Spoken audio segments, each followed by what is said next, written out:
Hey guys, SK here, back with another Clash Royale video. Hope you guys are all doing well. As you can see, I'm currently 18-1 in the Double Evolution Global Tournament with 3.0 Expo Cycle, and I just faced off against two Giant decks in a row, Giant Arrows with Evo Knight and Void, and then Giant Lightning with Evo Knight, Evo Bomber, you know, the meta deck that's been a thing for the past season. So I thought I would do a video just analyzing these two matches and showing you guys how you can beat less experienced, worse Giant players, because even though this matchup is terrible, both of them are terrible, you can still win them if you play well. And I just wanted to show this to you guys because Giant is becoming an epidemic in today's day and age, and you really just have to know how to play against it because it's just the worst thing ever. So I'll be showing you guys these games and analyzing them. Just a little mini matchup guide of sorts.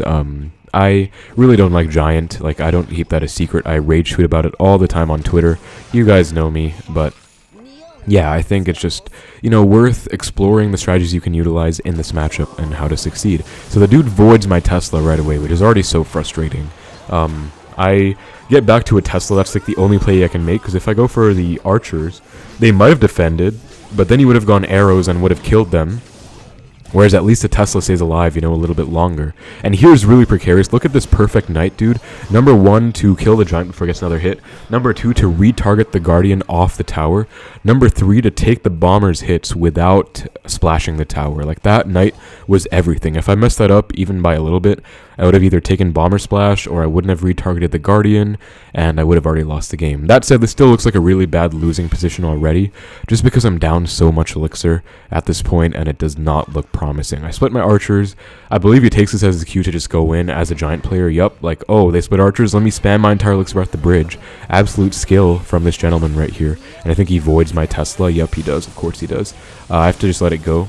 By the way, Death Pulse does come in. That's pretty nice. Ever since the balance changes, which were supposed to do something about this stupid deck, which they didn't. But anyway, I'll try and leave the bias out of this video. But the Death Pulse is pretty useful on defense still. And he goes for the Bomber, but this is my cue, guys. I go Xbow, because you have to know how to count Elixir. I'm telling you that right now. If you want any chance at beating these matchups, a lot of the time you'll get your connections in single, if they're bad especially.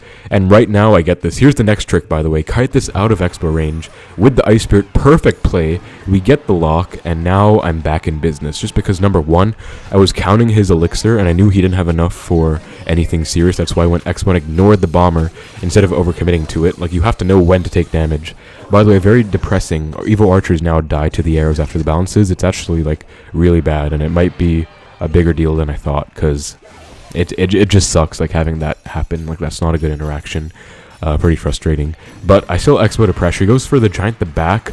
I Knight to block this, and then he just slips. Like, I don't know what he's doing.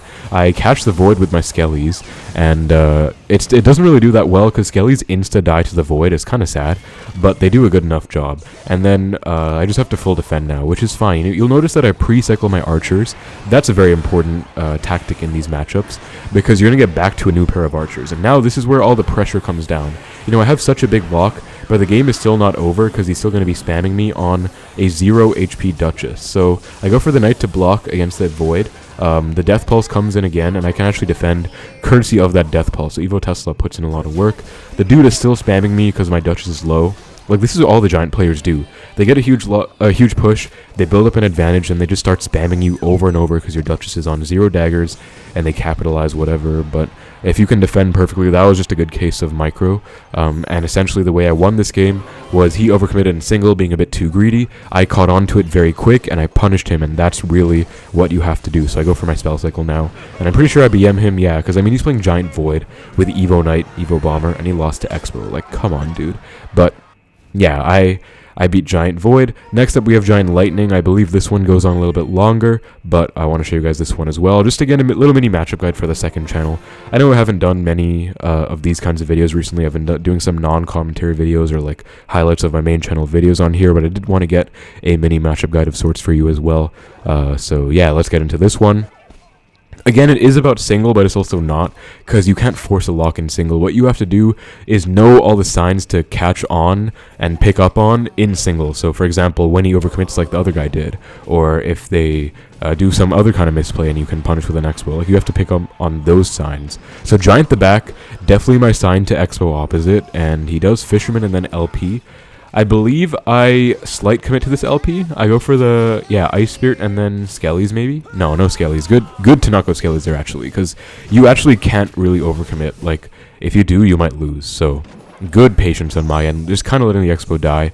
Going Ice Spirit, because if he did an ability, he might have lost a lot of damage there, and the LP would have died as well. But nothing too crazy, you know, no, like, a ridiculous Fireball on the LP plus Guardian. That's something you can do in double, maybe, but not right away. Anyways, I split Archers again, and I've actually realized I've outcycled the Giant. So not only is Elixir counting a skill, but so is Card Cycle counting. And so the dude goes for the Knight plus Bomber. I Knight Ice Spirit to retarget, and then we actually do basically kill the Bomber. Now we get the Giant Force up, but this is really good. You'll notice even though my Xbow is dead, and it's okay that the Xbow's dead, because now I'm going to get him on the next Xbow. Like, that was really good pressure by me, and pretty bad defense by him.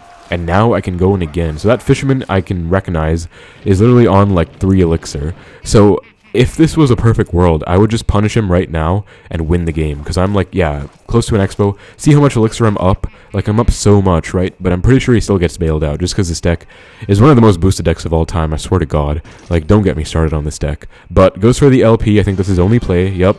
Honestly, this one's kind of on me. Because if I went Knight to catch, I might have gotten a better situation, but I didn't know for sure his cycle. Like, I just knew he didn't have a Giant, and I had outcycled him, but that actually didn't go that well. Like, honestly, what ended up being a potential punish for me ended up with him getting 2 Evil Bomber hits on the tower and him getting bailed out by the LP. Like, this is how bad of a matchup it is for us. But I go for the Knight again, and I have my Evo Archers. Notice I'm kind of saving them, because I know that he has arrows, and I know that arrows will one-shot my Archers. So now I go for them with the Xbow. Perfect Archers to kill that. Unfortunately, he still stays alive, because of course he does. But we get a nice offense. And here we go for a perfect last-second log. The dude was not ready for that. Look at that perfect log. So now I catch him, and I get a nice connection to put me in the lead for the first time all game. It's actually such a nice little situation. Evo Tesla doing what Evo Tesla does, pulsing everywhere. Kills the Bomber. Still takes a hit, unfortunately, but it's fine. I Xbow again to pressure, forcing out a Giant, and now it's all about pressure, because I can't let him build up a big Giant push. I'm not just going to sit there and defend. I have my advantage. I'm going to hold on to it. Beautiful Fireball. Beautiful sequence. We killed everything. Like, that was a perfect offensive sequence. As I said, pressure is up. This is what you have to do.